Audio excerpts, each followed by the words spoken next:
Over 200 British-based companies and organizations are now successfully operating in Latvia in a variety of industries: banking, finance, manufacturing, telecommunication, construction, hospitality, and many more, with the British Chamber of Commerce in Latvia providing the ongoing support of trade and investment between Latvia and Great Britain, developing the link between British and Latvian businesses, increasing and promoting British business opportunities in Latvia, successful mutually beneficial cooperation, better awareness and understanding are fostered to ensure the prosperity of Latvia and Great Britain.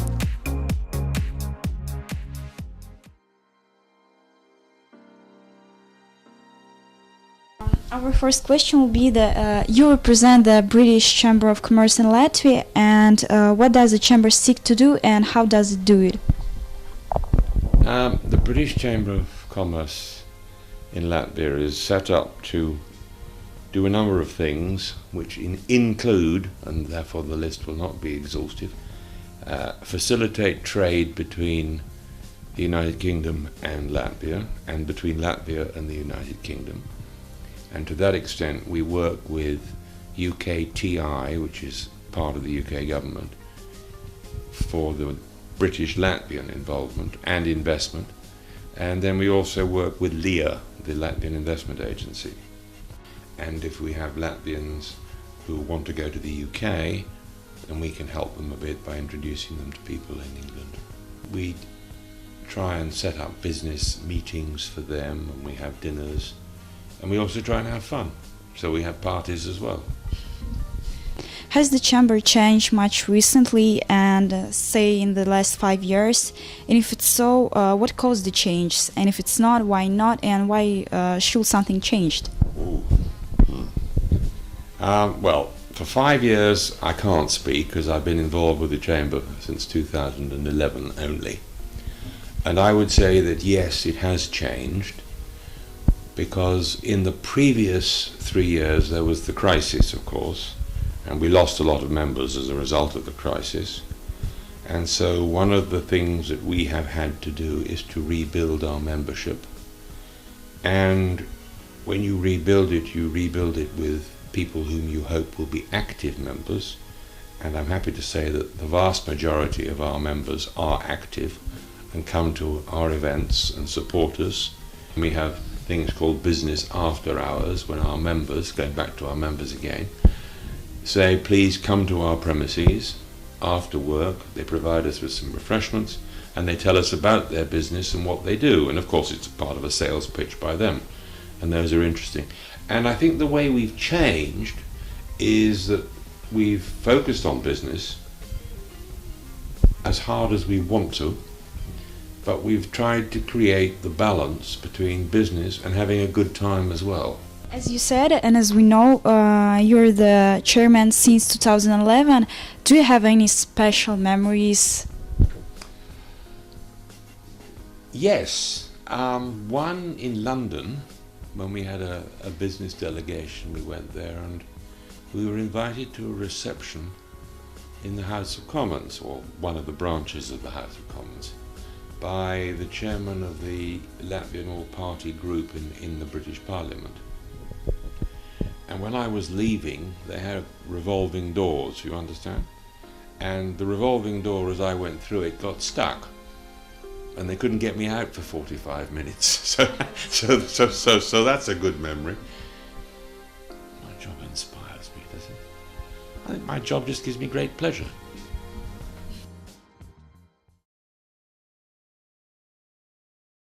Today our location is Norwich Bank in Riga, and we want to ask some questions to Oliver Bromwell. The first question will be, can you please introduce yourself and say a few words about the bank you represent, and maybe some distinguishing features and its background? My name is Oliver Bramwell. I've been here since December last year as the chairman of the board. Prior to that, I spent quite a long time working in Moscow, in Russia, in a variety of banks, basically focused on risk management and financial reporting and planning. Our bank has had tricky times during the crisis, as most banks across Europe have, but we have a very good universal banking structure. So we have a large retail network, the largest in Latvia. We serve 150,000 customers through our network. We partner with a variety of local businesses and some foreign businesses regards lending and cash management activity. We have a very good team working on the financial markets, helping us manage liquidity, and we offer some very good services for foreign exchange. We have spent the last year doing a lot of internal work regards rebranding, coming out with new services and technology, and our focus in the future will be on technology for the retail market and our other customers. Tell us why exactly Latvia? Why did you choose Latvia as the business location? So we spent a lot of time the previous year working with the shareholder, Grigori, and his team on a variety of different opportunities in Central Eastern Europe and some smaller in Russia. What we found very positive regards investing in the bank here in Latvia was that we spent a lot of time understanding the bank. I was here for 4 or 5 months looking at the balance sheet and the income statement to understand the positives for the future. Latvia was transferring onto the euro as the core currency, which enables better integration with, for example, the rest of Europe regards financial flows and gives us the opportunity then to market to other customers and find new customers. I think geographically and let's say semi-politically, the location between sort of Russia, London, it's a nice bridging point for us to either expand further south, for example, west or east, regards our businesses and what we can offer our clients. Okay, and here is one question. What are the mutual benefits you see about your bank's operation in Latvia? I think one very positive thing that we're trying to do at the moment is get involved in the community. I think there are a lot of banks at the moment that are worried about themselves more than about the country and the people around them. So we have sponsored some interesting events this year regards culture, and we're going to be involved in a number of projects in the very nearest future regards healthcare in the country. So our main sort of goal at the moment, aside from looking after ourselves as a bank, is to also be big players in the community, the local community here. So that's where we see sort of our focus for the nearest future. So how would you assess the level of education in Latvia, judging by the competences of your staff exactly? I'm very pleasantly surprised, I would say, on one hand by the competence that we have in the team. We realised that when we were doing the due diligence, the audit here last year, that the team are more than capable of running a bank and have some great ideas regards the future development. I think there is one area where I think we are, and I think most of the other organisations in Latvia are struggling. It's the maybe the younger generation coming through from university. So we are seeing problems, I would say, not regards technical skills, but sometimes problems regards their ambitions for the future. So we see a lot of people that are very ambitious, having maybe absorbed the, I don't know, dream of going to the West at some point, and quite keen to sort of move. And I think this is going to be a problem in the future, because what that will mean is that as my generation start to move up in organisations, and as we start to get older, there's a gap going to form regards a younger generation who should be taking over the sort of junior and mid-management roles. I think there is a lot of areas where the Ministry of Education, for example, is trying to be very broad. And there's a lot of universities, a lot of business schools, a lot of support for primary school education, which is obviously very important. But I think if there were one or two really focused projects, and business can get involved in that and sponsor projects for last classes of students working on finance, get involved in sponsoring those types of things, and then you've got a reserve of students who can then take over sort of junior management roles within business. I think it needs more input from business, and it needs some drive from, say, the education system. In general, positive, but there are, I would say, issues coming in the nearest 5 to 10 years regards education. Yeah. Oh, that's nice. But what are the prospects of your business exactly in Latvia? What can you say? Well, I think if you look at financial services in general, technology has got to be the way forward in terms of getting banking and financial services in everyone's sort of pocket. Branches are very important for serving one type of clientele, and it's important for us now to work on sort of technology to get involved with a different target market, and that target market is the young professionals here in Latvia. In that respect, I think we're not going to be growing a huge business in terms of people, right? If we're going to work on technology and we're going to be working on making things quicker, faster, more streamlined, then you don't need thousands of people to sit and manage that. You need to make things very smart and effective. In that respect, I don't see any sort of either human capital risk in the future. I think there are opportunities, and I think this covers all three of the Baltic states, to actually go, for example, to the UK and to the West and get people back to the country with good employment opportunities here. If you consider that, for example, working on high tech here in Latvia is significantly cheaper than, for example, in London or anywhere in the West, if you look at Germany or France. So I think there are opportunities, and it's a case of how do we market that correctly in terms of our growth and what we need internally in regards to human capital, and what is available, for example, UK, US, or in Western Europe. So, thank you very much, and we wish you good luck. Thank you. So, that was okay? That's okay.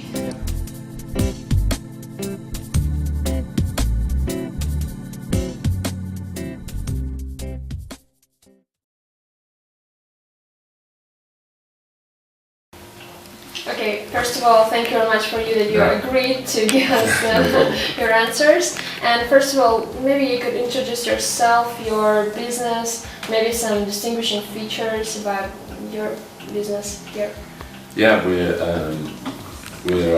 a waste management company, and we innovate for total solution, so turnkey projects.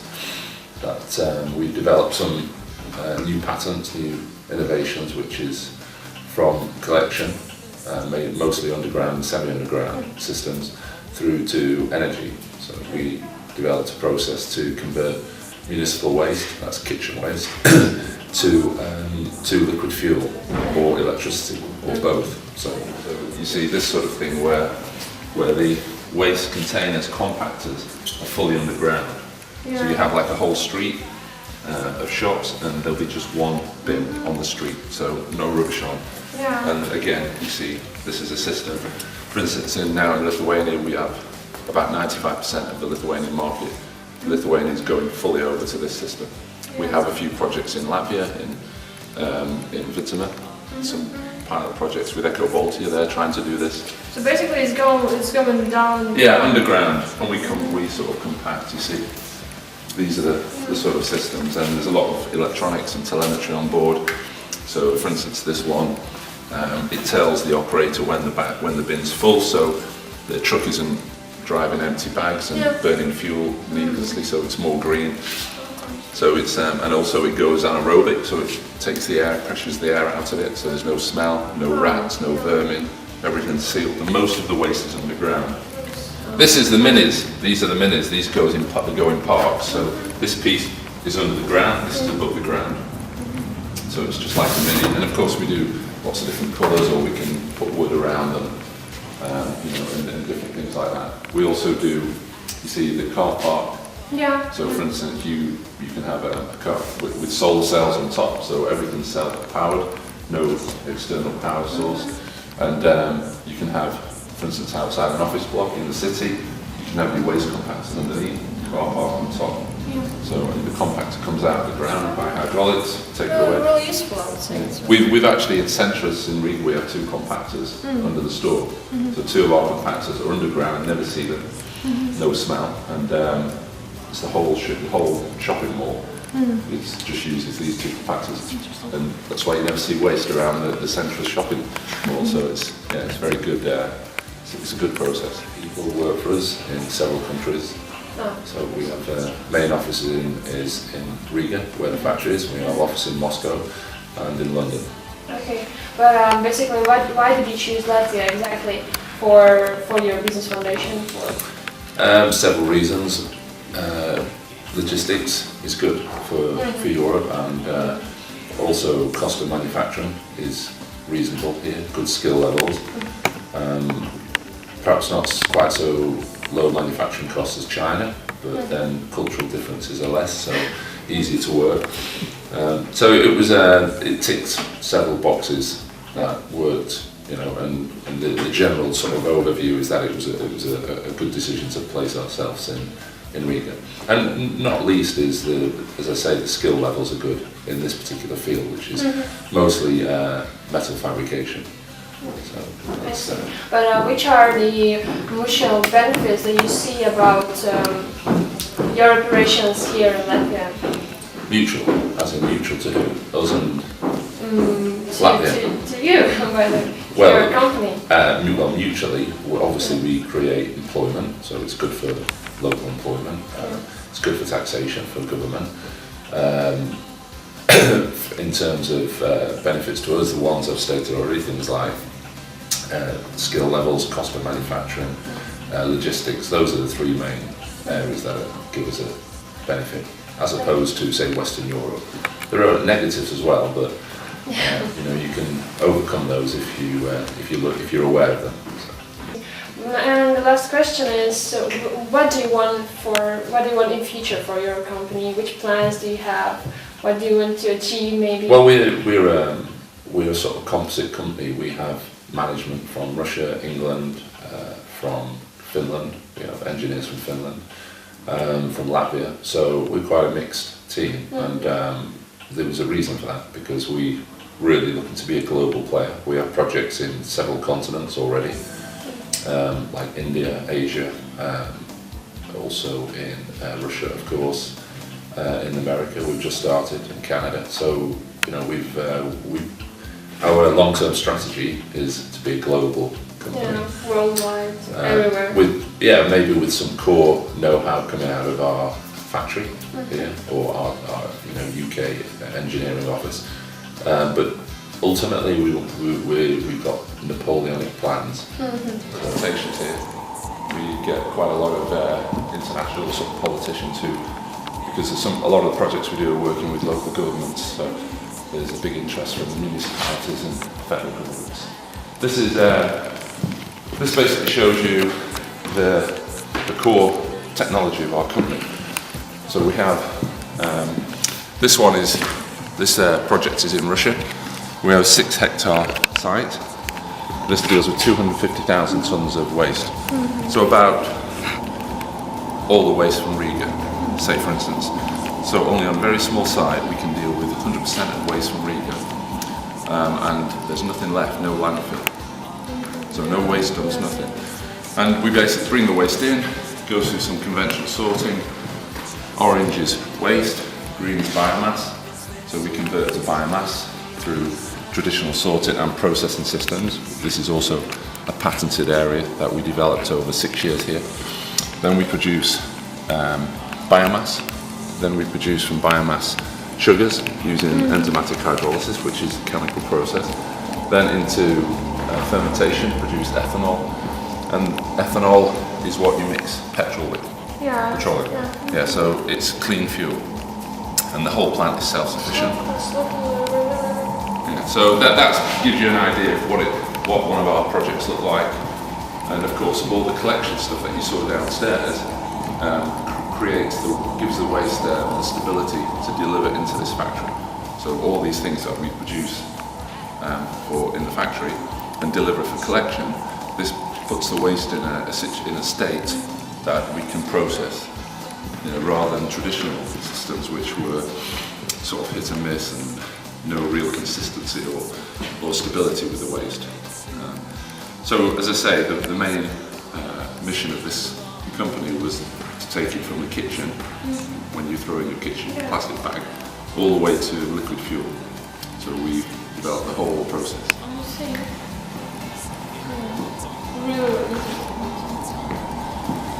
All circle way. Yeah, that's right. Okay, then we wish you success in your future in business field and also in personal field. So wish you all the best, and thank you very much for this my pleasure. interview. Yeah. Thank you. Okay.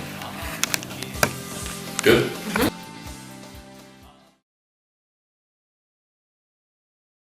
The company that you're visiting today is Zebra Cargo. We trade as zebra-friendly movers, and our business is to transport and relocate people, companies inside Latvia, but also worldwide. We are a total relocation company, so when somebody decides or is appointed to a job outside of Latvia, they can call us and we can do everything. We can arrange for them to get work permits, residence permits, import documentation, the total package. The final thing that we do is go into the house, wrap and pack everything they have inside, and then ship it either by air freight or sea freight container to their new residence. We don't just deal with international, we also deal with local, and if people are buying a new house or a new apartment, we can go in and at a very good price pack and wrap and move their goods from their current house to a new one. We also do it with offices as well. Moving an office such as this one here would take probably 1 day or less, and having us do it saves the company's people lifting and moving and packing things themselves, and gives them the opportunity to move their business very quickly without any disruptions. So Latvia is a relatively a new player in the European market. So are there any challenges or problems that you encounter here? And is it difficult to overcome those? Okay. I think since Latvia joined the European Union, things have actually got easier. There isn't real bureaucratic problems that we face on a daily basis. There are, of course, from time to time things pop up, but in general, if people follow the rules, do the correct documentation, then everything moves very easily and quickly. If there are problems, the channels are open into the government, into big business, and we can talk to the people who can make things easier for us if it becomes necessary. So, and how would you assess the level of education in Latvia, judging by the competencies of your staff? Okay. I'm always quite amazed at how educated people I come across, young people like yourselves, appear to have had a very strong education. Sadly, not all can get into good jobs in Latvia, and many have had to move outside, which is a shame. Hopefully some of them will return. In our company, most of the people are not at that high level, but we find that general packers and movers and loaders have a very, very good education base. Most of them are numeric, can read and write, which is useful, and also have a great common sense.